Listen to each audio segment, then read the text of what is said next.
Salve, meu nome é Eduardo, eu tenho 63 anos e sou um artista de rua. Vivo de arte na rua há 43 anos, 44, por aí. Se contar os 2 anos que eu chamo de os anos micróbios, que foi a faculdade de rua na mendicância. Eu nasci filho de funcionários públicos, meu pai era coronel do Exército, minha mãe era funcionária da Previdência. E era uma vida bem enquadrada, vida de classe média, né? Meu pai foi subindo de cargo e foi subindo de patamar também de pouquinho em pouquinho. Então eu tive uma vida de classe média que foi indo para média alta e experimentando, fazendo as experiências da classe média. Uma coisa que me chamava muita atenção desde muito cedo era a presença de pobres nos caminhos.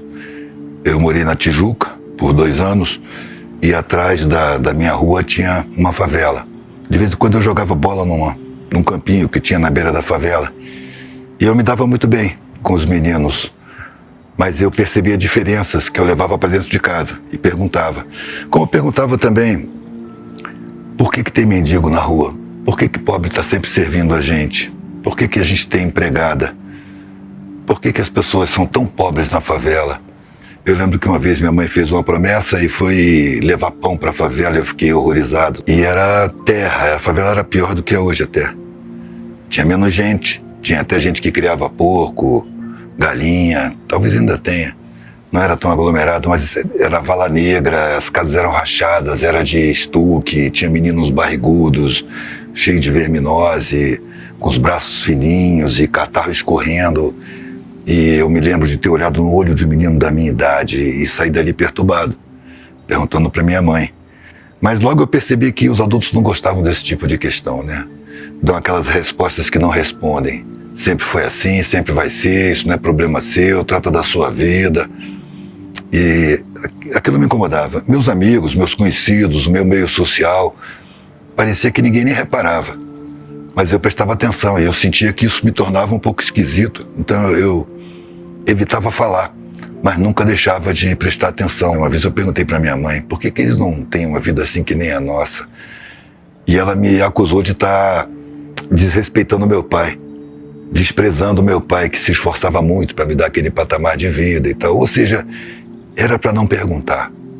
Muito mais tarde eu soube que minha mãe, quando eu era criança, via a preocupação do meu pai, que ele falava que eu era um prato feito para os comunistas, com essa preocupação com os pobres. Na verdade, minha preocupação não é com os pobres, é com a pobreza, é com a sociedade, é com a injustiça. Antes era intuitivo, né? E eu fui tentando me enquadrar.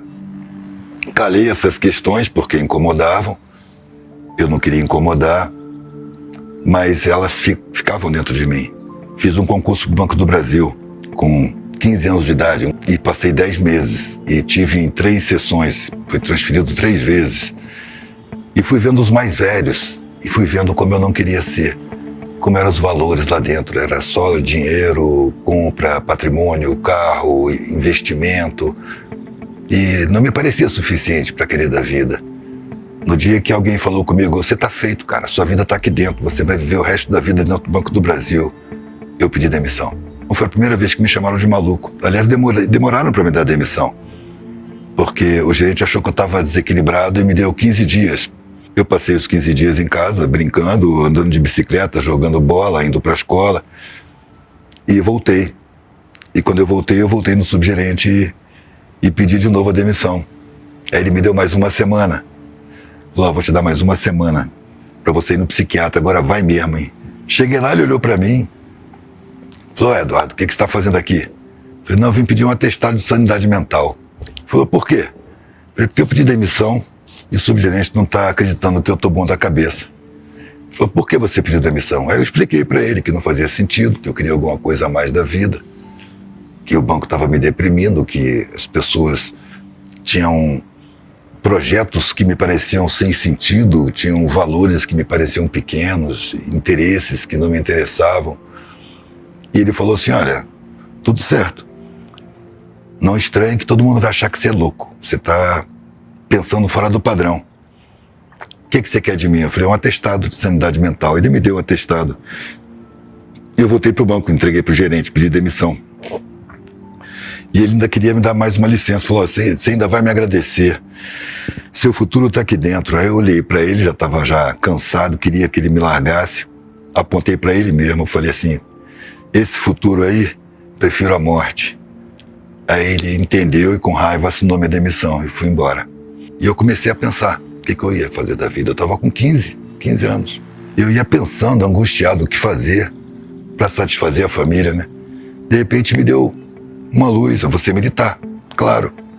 Eu já estudei no colégio militar, eu vivo no meio militar, meu pai é militar, eu sou sócio do Clube Naval, do Clube da Aeronáutica, do Círculo Militar, eu convivo com famílias de militares, fiz o concurso e entrei. A família deu graças a Deus, meu pai deu graças a Deus, eu entrei, só que eu estava só olhando lá dentro. O meu pai tinha uma ideia de exército que eu tive que constatar dentro do exército que estava equivocada, porque logo nos primeiros dias eu recebi instruções que me deram o que pensar. Um tenente, por exemplo, me dizia que o exército sempre mandou e sempre vai mandar nessa espelunca. Eu achei estranho aquilo, essa espelunca era o Brasil e o exército sempre mandou e sempre vai mandar. Isso era em 1977, então ainda estava durante o período militar da ditadura, né? Mas uma coisa que eu achei estranha, né? Eu tenho que calar minhas questões, calar minha consciência para ter regalia. Parece um mercado de consciências, né? Se você vende sua consciência, você tem privilégios. Depois eu vi isso se aplicar em outras carreiras, em outras áreas da sociedade. E outra coisa que eu perguntei uma vez numa instrução é que era sobre a pátria, sobre patriotismo, né? E o cara falou sobre hinos, sobre a origem dos hinos, a origem dos símbolos, as cores da bandeira, os brasões e as coisas, símbolos. E eu perguntei, mas tenente, e o povo, onde é que entra? E ele fez uma cara aborrecida e falou, o povo é uma massa amorfa e acéfala que tem que ser controlada para não se tornar perigosa. Aí eu parei. Falei, aqui não é meu lugar, porque aqui é uma ferramenta de controle da população. Eu vou ser uma peça nessa engrenagem para controlar a população.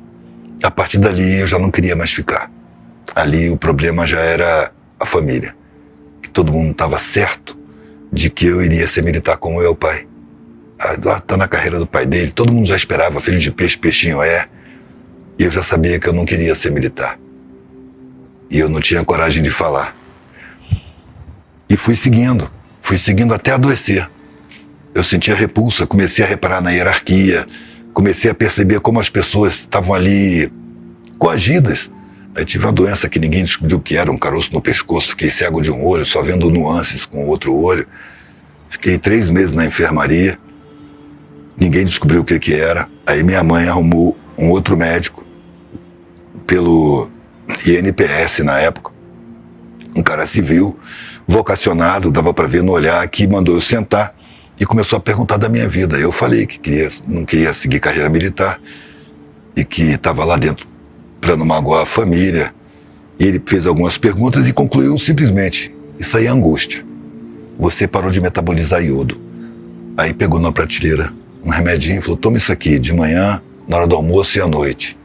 E não pensa no exército. Eu falei, tá legal. E uma semana eu estava bom. Tinha sumido todos os sintomas. E eu voltei pro quartel. Quando eu entrei no quartel, eu senti, eu vou adoecer de novo. Tive que afrontar o meu pai. Eu sabia que eu não tinha diálogo com ele a respeito de sociedade, eu não podia ser sincero muitas vezes com meus valores. Ele queria impor os dele e ele não conseguiu me convencer. E foi esquisito ver aquele monte de medalha assim, o cara se emocionar porque o filho ia sair do exército. Meu pai se aposentou e mudou para Vitória. Em Vitória eu tinha que fazer o cursinho pré-vestibular, né? O 3º ano em cursinho. E aí eles estavam com raiva de mim e me botaram no cursinho mais barato da cidade. Eu tinha nascido em Vitória e não conhecia. E aí nesse cursinho que eu fui entrar em contato com pessoas que vinham da escola pública. Eu nunca tinha convivido com estudantes da escola pública, eu sempre estudei em escola particular, escolas caras, né? Muito dispostos para aprontar, para brincar, o pessoal era valente, mas não sabia nada. Quando a gente fazia estudo em grupo, eu tinha que dar aula, os caras não sabiam. E eu não acreditava que eles não tiveram aquilo. Em alguma matéria assim, os caras, não, isso aqui ninguém ensinou pra gente. E eu dizia, não é possível, tá no currículo. Tem que ter ensinado, você não foi à aula, você estava matando a aula. E o cara, não ensinaram pra gente. E em outros estudos isso se repetia e eu não acreditava, vocês estavam matando a aula. Um dia o cara me trouxe uma prova do 3º ano do ensino médio. Falou, olha aqui uma prova do terceiro ano. Eu li a prova e achei que era brincadeira. Comecei a conviver mais nos bairros pobres. E comecei a perceber que a relação entre os mais pobres era uma relação mais espontânea, parecia uma relação mais próxima, mais afetiva, mais transparente. E, além do mais, eu via problemas que apavoravam as pessoas da minha classe, e as pessoas conviviam com esses problemas sem horror, sem terror, sem sofrimento, todo mundo resolvia problemas, tinha muita criatividade. Comecei a observar mais as pessoas pobres, mas num patamar de igual para igual. Mas quando eu ia fazer vestibular, uma semana antes, eu não tinha feito a inscrição ainda, e meu pai veio me perguntar, né? Falta uma semana para terminar as inscrições do vestibular e eu não sei para que você vai fazer. E eu timidamente esbocei falando, eu pensei em fazer belas artes, foi um horror. Você é viado? Você é drogado?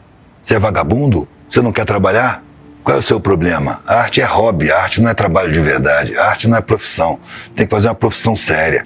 Aí falei em casa, né? E direito tá bom para vocês? Ah, direito tudo bem. Então fiquei em Vitória para estudar direito e passei 10 meses na faculdade. E pela primeira vez eu vi pessoas da minha idade discutindo injustiças na sociedade. E como eu nunca tinha visto isso, eu achei que estava no meu lugar. É isso que eu quero, discutir as injustiças. Mas não demorou muito tempo para eu perceber que era só discussão. Que havia várias correntes de pensamento, que os grupos ficavam brigando entre si dentro da universidade, enquanto que eu pegava a estrada, eu ia para o meio do mato, eu dormia no papelão, de vez em quando eu ficava num abrigo, numa periferia, numa casa pobre, num povoado, e convivia com os pobres bem de perto. E a turma de universitários não. Eles ficavam discutindo como conduzir as massas, cada um seguia um europeu. Aquilo não era uma luta social de verdade, aquilo era uma simulação universitária, que daí a pouco tempo todos aqueles caras iam estar com seus diplomas na mão e enquadrados em algum lugar da sociedade. E eu, no direito, rapidamente percebi que não era minha praia, né? Eu fui assistir um julgamento, não aguentei ver o que eu estava vendo, acabei preso por desacato ao juiz. Quer dizer, não era meu caminho não era por ali. Só que eu não sabia por onde eu iria. Eu já tinha decepcionado a família fortemente quando eu saí do exército. E eu não queria causar uma decepção maior ainda. Eu estava intuindo que eu causaria essa decepção. E demorei ainda para sair da faculdade. Bom, aí foi um período de decisão, né? Eu acho que eu percebo que muita gente passa por essa fase. Eu tinha que decidir. Eu tinha expectativa familiar direta, tinha a expectativa familiar indireta, que eram os parentes, tinha a expectativa dos amigos, cada um na sua vida e com essa expectativa refletindo na minha vida também. E eu tinha que estar enquadrado. E eu já não queria mais me enquadrar. Eu achava que eu tinha muito privilégio, eu não queria estar entre os privilegiados. Tinha muito pobre me servindo, eu ficava constrangido, eu me sentia destacado do meu meio, porque as pessoas usufruíam do serviço dos pobres com naturalidade, eu ficava constrangido. Deve ter algum sentido na vida em algum lugar, isso eu já sentia desde o Banco do Brasil, deve ter algum sentido em algum lugar. Não é possível que seja só isso, manter patrimônio, a gente não vai morrer no fim, a gente vai passar umas décadas aqui e depois vai embora. Não é possível que o objetivo da vida é esse que me colocaram, nessa expectativa toda. Vou ter um emprego medíocre. No exército eu já percebi que para eu manter meus privilégios eu tenho que vender minha consciência. Depois eu percebi que na área jurídica é a mesma coisa, na área médica é a mesma coisa. Se você se apega na sua consciência, se aferra na consciência e não abre mão de 1 milímetro da sua consciência, você passa a ser discriminado, perseguido, às vezes traído, mal visto. E eu pensava que tinha algum sentido em algum lugar e eu não sabia qual era. E nenhum mais velho me indicava. Todos diziam que isso era coisa da idade, que isso ia passar. Bom, não passou até hoje, já passei de 60 anos e até hoje não passou. Chama-se inconformação com a estrutura social, com a realidade social, né? Com essa sociedade injusta que tem no seu patamar de importância o interesse econômico e não o ser humano, como deveria ser.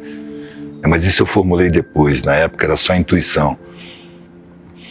Aí, logo num dos dias seguintes, eu encontrei com um velhinho empresário muito rico, lá de Vitória, que ele morava numa mansão próxima ao prédio dos meus pais.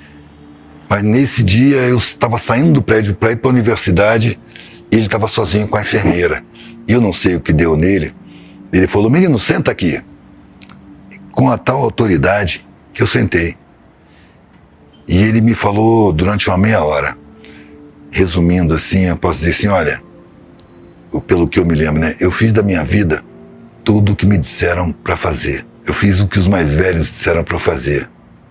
Eu entrei numa faculdade de comércio exterior, me dediquei à faculdade. No final da faculdade eu montei uma empresa com 2 colegas, uma empresa de exportação. E 2 ou 3 anos depois eu comprei a sociedade, fiquei sozinho na empresa e desenvolvi essa empresa. Casei e comecei a viajar o mundo para fazer negócios.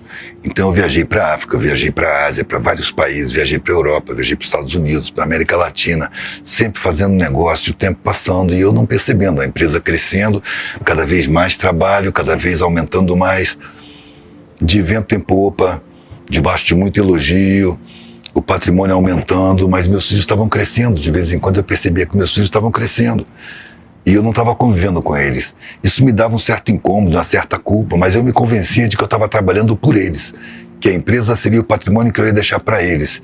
Então era em nome deles que eu estava fazendo isso, que não estava podendo conviver com eles. Eu estava me enganando, o tempo continuou passando. Eu comecei a ter doença, fiquei diabético, tive vários outros problemas de saúde, pressão alta, virei cardíaco. Até que depois dos 80 e tantos anos, o médico chegou para mim e falou: você não pode mais trabalhar. E para mim a vida era trabalho, a minha vida era aquela empresa. Quando ele falou isso para mim, eu falei: mas eu não sei viver sem trabalhar. Ele falou: não, agora é hora de você descansar. Nesse momento eu percebi que a morte estava na minha frente, que a minha vida estava acabando, que a porta da morte estava bem na minha frente. Agora era só esperar para morrer, não podia mais trabalhar. Meus filhos já tomavam conta da empresa. Nesse momento eu olhei para trás, olhei para a minha vida e tudo tinha perdido sentido. Todos os valores que eu tinha já não valiam mais nada. Tudo o que eu queria naquele momento era afeto e a vida inteira eu desconfiei do afeto. Eu achava que todo mundo era interesseiro. Então eu não desenvolvi afetos, nem dos meus filhos, porque eu não convivi com eles. Hoje eu tenho que conviver com meus netos uma vez por ano e tenho que me entender com eles em inglês. E não há um afeto como eu sonhei em ter.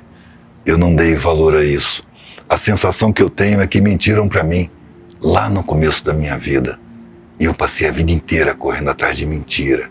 E só agora que eu estou diante da morte é que eu percebi que era mentira. E não dá tempo de fazer mais nada. As pessoas me veem como um empresário bem-sucedido, uma pessoa de sucesso, me olham com inveja. E eu aqui dentro me sinto um fracassado. A vida passou e eu não percebi. E eu vou embora com a sensação de vazio. Cara, minha cabeça latejava, formigava. Eu saí de perto desse cara e fui para a faculdade. Quando eu levantei com uma frase repetida na minha cabeça: isso não vai acontecer comigo. Eu não chego na idade desse cara com esse sentimento. Eu morro antes, mas não chego na idade desse cara sentindo o que ele está sentindo. Aí eu estava indo para a universidade, fui. Só que eu não fui para a sala de aula. Eu fui para a secretaria e pedi meus documentos para ir embora. Eu já estava percebendo que quem tinha mais dinheiro era cercado de puxa-saco, cercado de falsidade, cercado de interesse, de gente bajulando. E isso me dava horror.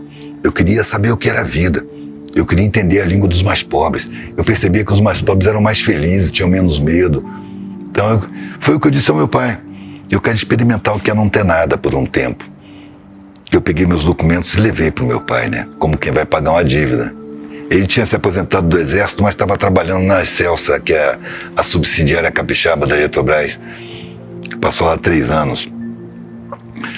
Então eu esperei ele chegar do trabalho e coloquei na frente dele. E ele não entendia. E uma hora ele falou: você não tem ambição nenhuma. E eu disse: pelo contrário, eu tenho uma ambição desmedida. Ninguém pode imaginar o tamanho da minha ambição, porque dinheiro, conforto, consideração social, patrimônio, para mim é pouco. É pouco. E aí ele falou: afinal de contas, o que você quer da vida? E eu não tinha pensado nisso, mas respondi de bate-pronto: eu quero tudo que eu puder levar. Evidentemente nada concreto, né? E aí ele travou.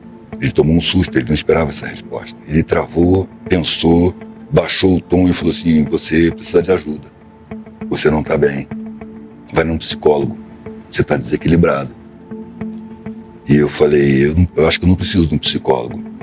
Mas se você acha que eu preciso e vai pagar para eu ir, eu vou. Eu quero deixar claro que eu não estou aqui peitando, não estou aqui entrando em rota de confronto. Eu só quero dispor da minha vida para fazer o que minha consciência diz, o que meu sentimento diz. E aí fui no psicólogo. Que quando eu cheguei, ele já estava esperando um desequilibrado, né? Porque meus pais contrataram. E aí eu sentei e ele falou: qual é o problema? Ele falou: não, o problema sou eu. Eu estou saindo da faculdade e expliquei para ele da minha inconformação, da minha insatisfação, do meu sentimento de que eu estava indo numa direção frustrante, aquelas coisas que a sociedade tanto elogia, então tanto mostra para a gente como objetivos de vida, não me satisfaziam nem de longe. Expliquei para ele todas as minhas angústias, encontro com o empresário, e ele ficou me olhando com o olho arregalado. Chegou um momento que eu falei: você acha que eu estou desequilibrado? Ele falou: não, de jeito nenhum, você está muito coerente. Eu falei: então por que você está me olhando com esse olho arregalado? Ele falou: não, porque eu nunca vi alguém tomar uma atitude dessa com tanta coerência. Eu falei: pois é, o seu trabalho é dizer para os meus pais que eu não estou desequilibrado, porque da minha boca eles não acreditam. Você, como tem diploma, né, psicólogo, é acadêmico, talvez eles acreditem em você. Engano meu, porque logo meus pais chegaram em casa dizendo que ele era um incompetente. E aí, num segundo passo, o meu pai me pediu para ir num psiquiatra. Eu falei: Eduardo, eu tenho um grande amigo meu que foi militar comigo, que hoje é psiquiatra, é diretor do Hospital Psiquiátrico de São Cristóvão, eu acho que você precisa ir nele. Você acha que eu tô doido, né? Ele falou: é. Aí eu fui no Rio, em São Cristóvão, fui no psiquiatra. Esse foi mais rápido do que o psicólogo. O psicólogo gastou 3 consultas para poder chegar à conclusão dele e meus pais chegarem às conclusões deles. Eu cheguei no Hospital de São Cristóvão, entrei, e a sala de espera era grande, cheia de gente, e gente realmente, visivelmente desequilibrada. Quando eu entrei, eu olhei em volta e falei: nossa, meus pais pensam que eu tô ruim mesmo. E aí eu fiquei ali em pé, nem sentei. Fiquei em pé, de braço cruzado, até passar uma enfermeira na direção da porta do doutor. Quando ela passou me olhando de uma forma estranha, assim. Claro, eu era o estranho ali, né? Ela passou, entrou, daqui a pouco ela abriu a porta e falou assim: você que é o filho do Marinho? Eu falei: sou. Entra aqui. Eu entrei. O psiquiatra era um velhinho, de cabelo branco, todo arrepiado. Eu gostei da imagem dele. E ele falou: senta aí. Qual é o problema? Eu falei: sou eu o problema. E expliquei. Logo ele me interrompeu e falou: não, já entendi. Olha, não espere que as pessoas pensem que você é são. Todo mundo vai achar que você está louco. Mas você viu aí fora a sala de espera? Eu falei: vi. Eu falei: pois é, eu tenho muito trabalho para fazer, não tenho tempo para perder com você. Pode ir embora. De noite eu ligo pro seu pai e digo que você não está doido. Eu falei: obrigado, fui embora. Aí no outro dia minha mãe me chamou, foi a vez dela. Eu não estava desequilibrado, eu não estava doido. Ela chegou para mim e falou assim: meu filho, eu conheço um padre exorcista lá na Penha, que você precisa ir nele. Quer dizer, se eu não estava desequilibrado nem doido, só podia estar endemoniado, né? E aí eu fui para ser dócil. Não adiantou nada, mas eu fui. E o padre realmente, ele tinha alguma coisa de evidência, sabe? A pena que eu sinto é que ele mandou minha mãe sair de perto para falar comigo. E quando eu disse para ela o que ele conversou comigo, ela achou que era mentira. Ele disse que eu tinha uma vida muito difícil pela frente, mas uma vida muito bonita e que seria muito útil para as outras pessoas. Eu não entendi nada, mas achei ótimo. E aí saí dele, falei com a minha mãe, ela me chamou de mentiroso. E aí não teve jeito, eu fui para a estrada. A última frase que eu ouvi foi: você para nós é um filho morto. Não nos procure em nenhuma hipótese. Se você for preso, fique preso. Se você quebrar uma perna, fica no hospital público. Você não conta mais com família, você não tem mais família. Logo eu percebi que eu tinha uma família bem maior. Mas ali foi meio chocante para mim. Porque eu falei: eu não esperava perder o contato completo com vocês. Eu esperava me comunicar, mandar cartas, dizer o que estava acontecendo, contar minhas experiências. E meu pai falou: não, a gente não está interessado em saber nada de você. Se você sair por essa porta, você para nós vai ser um filho morto mesmo. E aí eu fui. Décadas depois que eu fui entender que isso tinha sua razão de ser. Porque eu passei por situações que, se eu pudesse pedir socorro para alguém, eu teria pedido. Só que não tinha ninguém para pedir socorro mais. Eu incorporei que eu não tinha mais família com grana. Eu nem lembrava mais. Nos primeiros tempos eu lembrava, refleti muito a respeito. percebi que ele sofreu muito mais do que eu, porque quando eu fui para a estrada, eu fui com essa mágoa, né, com essa tristeza, mas a vida me chamou para fora. Era muito acontecimento, era muita gente interessante. Eu estava no submundo, eu estava na beira da estrada, eu estava com as putas, com os ladrões, com os drogados, com os caminhoneiros, com os mais pobres, com os miseráveis, com os mendigos. Então era muita coisa acontecendo o tempo todo, muita história interessante. A vida ficou muito mais interessante, a vida ficou rica, porque a vida antes era rica de grana, mas era pobre de acontecimentos, era pobre de sentimentos, era pobre de compreensão, era pobre de solidariedade, era pobre de consciência. E ali não, ali eu estava numa vida riquíssima de acontecimentos, cada pessoa tinha uma história incrível para contar. Sabe? Eu fui confirmando como a sociedade sabota a maioria das pessoas, né? Observando como é que aconteceram as coisas na vida. E são pessoas que não têm para quem contar a vida, né? E quando eu chegava curioso, perguntando como é que foi a sua vida, como é que foi, você nasceu, você teve família, você não teve família, as pessoas se encantavam comigo e começavam a me contar de boa vontade. Eu ganhava o afeto das pessoas, as pessoas mais bizarras. Eu ouvi coisas bizarras assim: cara, eu gostei tanto de você, um bandido, cafetão de prostíbulo, trocando ideia, tomando a cerveja. Pô, gostei de você demais, rapaz, eu gostei tudo de você, queria que alguém mexesse com você, eu poder quebrar as pernas dele. E nossa, mano, você acha que eu ia ficar bem você quebrando a perna de alguém por minha causa? Né? Quer dizer, é um afeto bizarro, porque o mundo é bizarro com essa gente, o Estado é bizarro com essa gente, a agressividade que a sociedade trata os de baixo é imperdoável. E a vida foi rolando, e eu comecei a entender as coisas, comecei a perceber a solidariedade dos de baixo, como ela é irrestrita. Até um dia que eu estava na mansão em Recife, que eu fui convidado por 2 mendigos mais velhos que estavam perto da escola de direito lá em Recife, que eles falaram assim: ô Maluquinho, eles me chamavam de Maluquinho. Maluquinho, vem dormir com a gente na mansão. E eu fui, a mansão era uma ruína, né? Tinha sido a mansão e estava em ruínas. E lá dentro tinha uns 30, fazendo fogueira, cozinhando macaxeira e mandioca, dividindo as coisas, trocando ideia, dando risada. E aí eu fui para um cantinho e fiquei observando, olhando como é que eles se relacionavam. E de repente me veio a noção de que eu estava entre as melhores pessoas que eu já tinha estado. Eu estava entre as pessoas mais solidárias. As que não tinham nada eram as mais solidárias. E fui pensando comigo, de repente é uma gente que foi roubada, é uma gente que foi sabotada. Eles tinham o direito constitucional. O Estado não cumpre nem sua Constituição, o direito constitucional de ter boa alimentação, boa moradia, atendimento médico, o que fosse preciso. Isso é direito constitucional, está lá na Constituição, artigo 5º, artigo 6º, não deixa margem a dúvida. Simplesmente a sociedade não cumpre sua lei máxima, né? E ali naquela mansão foi a primeira vez que eu observei a sociedade como uma entidade criminosa, que rouba o direito da maioria da população, para colocar essa maioria em condições de miserabilidade para serem explorados, ou para servir de ameaça para os pobres serem explorados. A miséria não é uma infelicidade, não é uma incompetência, não é uma fatalidade. A miséria é criada estrategicamente. Os bolsões de miséria servem para chantagear os pobres, para aceitarem qualquer condição de trabalho sem direitos, ou com pouquíssimos direitos, para se deixarem explorar com medo de ir para a miséria. Então é preciso manter a miséria. E a miséria é uma prova material de crime de Estado contra a sua população. Você vê que coisa bizarra. Então eu estava me sentindo mais bem situado. As pessoas me viam, se algum conhecido me visse, ia ficar com pena, ficava horrorizado de ver eu deitado do papelão dormindo, ou pedindo as coisas, ou depois que eu tive filho vendendo de mesa em mesa de barimbá, porque as pessoas acham isso humilhante, né? E abriu mão de todo o conforto. Não, cara, não. Eu fui atrás do conforto verdadeiro, conforto interno, estar bem com a minha consciência. Então eu me senti cumprindo o que eu tinha que cumprir. Porque um dos pavores que eu tive foi passar pela vida e morrer em desacordo com a minha própria consciência. Eu acho que isso não é boa coisa. Alguma coisa me diz que isso não é legal. A gente tem que morrer de bem com a própria consciência. 2 anos pensando, observando, absorvendo e concluindo coisas sobre o mundo, e eu estava com necessidade de falar. Eu preciso falar, estava entalado. Tudo isso que eu estou pensando eu preciso colocar no trabalho. E aí aprendi a gravar chapa de metal, gravar com corrosivo. E nas gravações eu colocava as frases que me vinham à cabeça, as frases que eu encontrava. Uma das primeiras que eu fiz foi uma que eu achei no chão, em Salvador, numa bolinha de papel, que era uma folha de caderno, que eu peguei no chão e li abri por curiosidade e tinha várias frases, e uma delas dizia assim: loucos abrirão caminhos que mais tarde serão percorridos pelos sábios.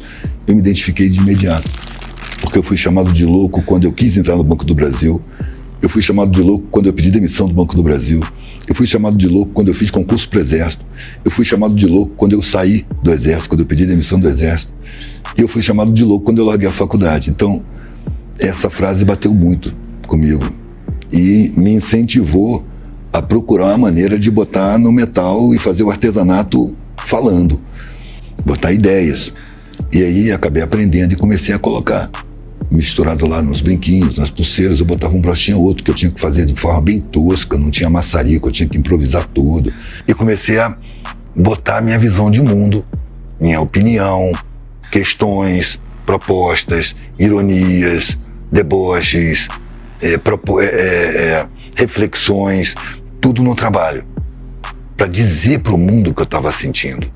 E isso causou uma alteração no meu relacionamento com as pessoas, porque eu estava vendendo material reflexivo. Então, quem gostava do meu material eram pessoas reflexivas. Eu perdi as minhas referências de classe que me defendiam das agressividades sociais. Eu passei a ser um miserável. Aí o mundo passou a ser sincero comigo.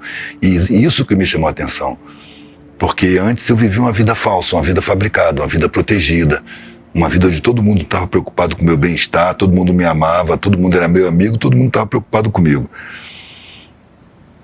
Ali onde eu estava, não. Ali onde eu era um suspeito, eu era um ralé, eu era uma ameaça, né? Eu era indesejável, eu era repelível, eu era sujo, eu era mal visto. Então, quando eu encontrava alguém que me sorria, esse sorriso era sincero. E as pessoas que sorriam por interesse já não me sorriam mais. Ou seja, acho que quando o interesseiro fecha a cara para mim, ele está me fazendo um favor, porque ele está sendo sincero comigo. Antes, quando eu chegava todo arrumado, o interesseiro também me sorria, eu não sabia quem era quem. Tinha uma barreira ali. Essa barreira surge quando o cara tem muita grana e surge violentamente, porque eu tentava transpor. As pessoas não tentam transpor, elas aceitam isso, aceitam os privilégios. E não percebem que o privilégio acaba cegando várias partes da realidade na visão. Porque o melhor ponto de observação de qualquer coisa, de qualquer situação, é a invisibilidade. Então, quando eu fiquei um invisível social, eu pude observar a sociedade com muito mais liberdade e com muito mais integridade, porque ninguém mais fingia para mim. Eu pude analisar a sociedade.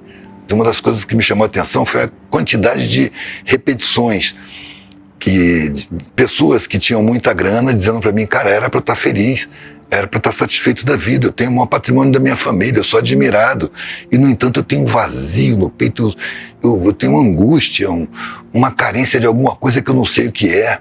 E eu dizia: é porque isso não é o suficiente. Dinheiro, patrimônio, luxo, destaque, isso não é o suficiente.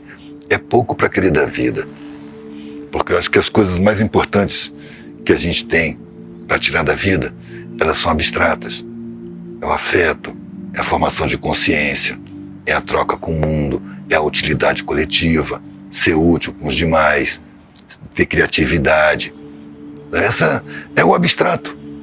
O abstrato é mais importante do que o concreto. É claro que o concreto é necessário para a gente estar vivendo, mas o que nós precisamos de matéria é muito pouco.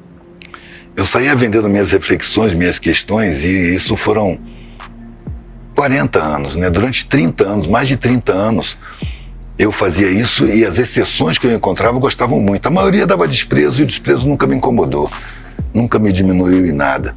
A maioria dos lugares que eu ia, o desprezo era mantido. Era muito raro encontrar pessoas que me valorizassem, né? Mas pouco a pouco eu fui vendo que aquelas pessoas que valorizavam o meu trabalho, que gostavam do que eu fazia, eram pessoas realmente mais reflexivas e, em geral, eram pessoas ligadas a movimento sindical, a algum partido de esquerda, né? Eu não gosto muito de usar esse negócio de esquerda e direita, não, porque me parece colonialismo mental, sabe? Esquerda e direita era um parlamento francês. A França é um estado colonizador dos mais cruéis. E nesse de esquerda e direita, a direita eram os aristocratas, os nobres, os que tinham sangue azul. E a esquerda eram os burgueses ricos, o pessoal dos burgos. Era gente com grana, não era o povo. O povo não estava representado ali na esquerda, mas estava mais próximo porque não era aristocrata, mas só por isso. Era uma questão nobiliárquica. Mas tudo bem, eu falo esquerda e falo direita porque é o que se usa, né? Eu prefiro, na verdade, humanismo e empresarismo, e não esquerda e direita. Humanismo por quê? Porque eu acho que a sociedade ideal, na minha concepção, é aquela que tem o ser humano no seu patamar maior de importância. E nós estamos numa sociedade em que nesse patamar maior de importância está o interesse empresarial. Por isso nós estamos numa sociedade empresarista, a mentalidade da direita, a mentalidade empresarista, que sustenta um monte de mentiras para justificar uma sociedade que é desumana, que é cruel, que é perversa, que é injusta. E o humanismo porque a gente está procurando beneficiar o ser humano. É uma sociedade que pretende ser humana. A gente está caminhando nesse sentido desde sempre. O caminho começou na noite dos tempos. A gente não percebe onde começou exatamente. E a gente olha para frente e não vê se vai terminar, quando vai terminar. A gente vê um caminho. Para mim é um caminho sem fim. E esse caminho vai na direção da sensibilização, da conscientização, da humanização, de uma sociedade harmônica, onde não haja abandonados, a nível planetário. Eu sei que parece ingênuo, mas eu conto com muitas gerações, eu não penso a pequeno prazo, porque todo mundo que eu vi querendo mudar o mundo foi questão de tempo para sentar e desistir. Eu encontrei vários colegas que eram revolucionários lá na faculdade, vários, não foram muitos, mas foram vários, e todos eles estavam frustrados, todos eles estavam desistentes, todos eles estavam conformados e com a absurda ideia de que isso nunca vai mudar. Por quê? Porque eles queriam que mudasse do jeito que eles queriam, não é? O ego deles. Eu quero ver o mundo justo. Eu sei que eu não vou ver o mundo justo. Se eu quiser ver o mundo justo no meu tempo de vida, eu vou desistir também. Mas eu estou percebendo que é um processo muito maior do que uma vida. Uma vida é um passo numa caminhada infinita. Eu quero que o meu passo seja dado na direção que eu escolho e não que a sociedade impõe. Essa é a diferença. Eu estou participando de um processo e me contento com a minha pequena parte, insignificante. Então eu acredito, eu sinto que o mundo está criando consciência, pouco a pouco, engatinhando ainda, e que vai levar muitas e muitas gerações. Eu estou trabalhando dentro do meu espaço de tempo e estou passando para os mais novos de agora. Está vindo uma rapaziada nova, uma safra nova, com outro olhar, que não se explica por que são assim. Nascem já demonstrando outra índole, outras necessidades, outra forma de ver as coisas. Não são todos, mas são muitos. Isso faz a diferença dentro do coletivo. A gente vê a coisa em mutação. O mundo não está centrado no nosso ego. A gente tem que se adequar, a gente tem que perceber e buscar satisfação sem ilusão. A minha satisfação é estar dizendo o que eu vejo, o que eu sinto, o que eu penso, o que eu acho. E soltando no mundo e vendo que isso tem proveito. Eu comecei a falar no meu trabalho por necessidade minha, interna.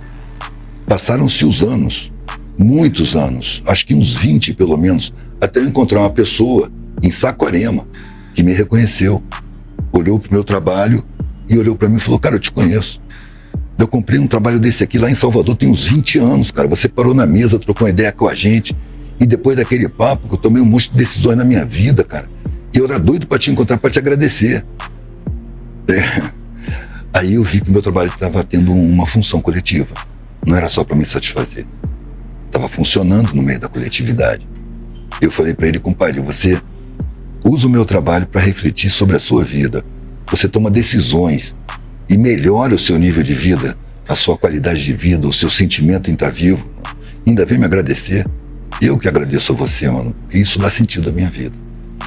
E é esse o sentido que a vida foi tomando, sem eu pretender, porque eu acharia que isso seria pretensão. Eu acho pretensioso dizer: não, eu quero conscientizar as pessoas. É pretensioso, eu me sentiria pretensioso porque seria como se eu julgasse que a minha consciência chegou no patamar máximo. Agora eu vou passar a ensinar os outros a se conscientizarem. Enquanto eu tenho noção de que a minha consciência está se desenvolvendo, não para de se desenvolver, eu não vejo final. Eu posso compartilhar minhas reflexões, mas eu não tenho a pretensão de conscientizar outras pessoas, porque ninguém conscientiza ninguém. Você oferece oportunidade de reflexão. Quem toma consciência, toma por iniciativa própria, porque quer, porque tem disposição para isso, tem humildade para reconhecer visões erradas, valores errados e reformular isso tudo. Por isso também que eu digo que humildade não é uma virtude. Humildade é uma ferramenta de trabalho, uma ferramenta de correção, de autocorreção. Você reconhece suas falhas para poder trabalhar nelas. Se você não reconhecer suas falhas, você permanece com elas. Então, a humildade te dá a condição de reconhecer suas falhas, de perceber que você erra, Todo mundo erra. Aqui nesse mundo é todo mundo errante. Então não tem problema a gente errar, desde que a gente use o erro como aprendizado, para aprender. E quando eu entrei para expor, na primeira exposição coletiva, eu percebi que eu estava no meio que era o meio da minha infância. Aquele tipo de gente, aquele tipo de vocabulário, aqueles valores, aqueles comportamentos, eram os comportamentos que tinha na minha infância. Era a classe média alta, na infância até a adolescência. E aí eu, na minha ingenuidade, pensei, não, agora eu tenho vivência para argumentar. Agora eu posso mostrar para essas pessoas que elas veem o mundo de forma equivocada. Porque lá na adolescência eu discutia, mas eu não tinha vivência. Então eu não tinha argumento. Eu intuía mais do que sabia. E ali eu já estava perto dos 40 anos, se é que já não tinha 40. E comecei a tentar explicar para as pessoas que o mundo não era assim como elas pensavam. E aí eu tive que dar de cara com a realidade de que ninguém alcança nenhuma explicação que não quer. Quando a pessoa não quer saber de uma realidade, quando ela nega essa realidade, se você tentar mostrar, você vai desequilibrar. A pessoa, ela vai ficar braba, ela vai brigar, ela vai te xingar. Tanto que a pergunta que eu mais ouvi em galeria, durante os 4 anos que eu expus em galeria, era: você é comunista? E eu ria, porque eu conheço comunistas nos sindicatos, na rapaziada revolucionária, eu conheço um monte de comunista. Comunista mesmo, de carteirinha, que lê Karl Marx, é devoto de São Marx. E aí eu falava, não sou comunista, eu conheço um monte de comunistas, e se você perguntar para qualquer um deles se eu sou comunista, eles vão dizer que não. E a pessoa cortava o papo. Não, isso aí é papo de comunista. E eu tive problema até com um dono de galeria, que eu não podia falar aquelas coisas pro seu fulano, que compra 100 mil de quadro. Ou seja, as pessoas adaptam a conversa ao agrado do endinheirado. E eu não sei fazer isso. Eu não quero desagradar, mas eu também não vou agradar hipocritamente. Eu não vou fingir. Se o assunto é comigo, eu olho pro cara no olho. Eu não sinto inferioridade. Nunca senti. Com todo o desprezo que passou na minha frente, eu nunca senti inferioridade, porque o desprezo vinha de mentalidades convencionais, a mentalidade que eu conhecia, então não podia me afetar em nada. Tanto que depois de mais de 30 anos, passando por essas experiências, eu estava expondo na rua, já desenhos, serigrafia em papel, que é o que eu faço até hoje, quando apareceu uma câmera para me filmar. Era um casal de estudantes, que não era um casal, né? Era um cara e uma mina. E eles estavam fazendo um documentário de conclusão de curso. Era um trabalho de conclusão de curso sobre trabalhadores de rua. Eles tinham juntado o bruto todo o material de filmagem, entrevistado as pessoas e tal. E aí iam passar para a parte da edição. Então, quando eles terminaram a primeira etapa, eles resolveram comemorar e foram tomar uma cerveja lá em Santa Teresa. E eles estavam tomando cerveja quando me viram expondo à distância. Chegaram perto, ficaram curiosos, né? O cara expondo na rua e falando pra caramba, um monte de gente parando e conversando, trocando ideias, gesticulando. Eles chegaram perto para ver e gostaram do que viram. Me abordaram, falaram: a gente tá fazendo um documentário, me explicaram isso tudo que eu falei aqui e perguntaram se podiam trazer a câmera para me entrevistar na sequência.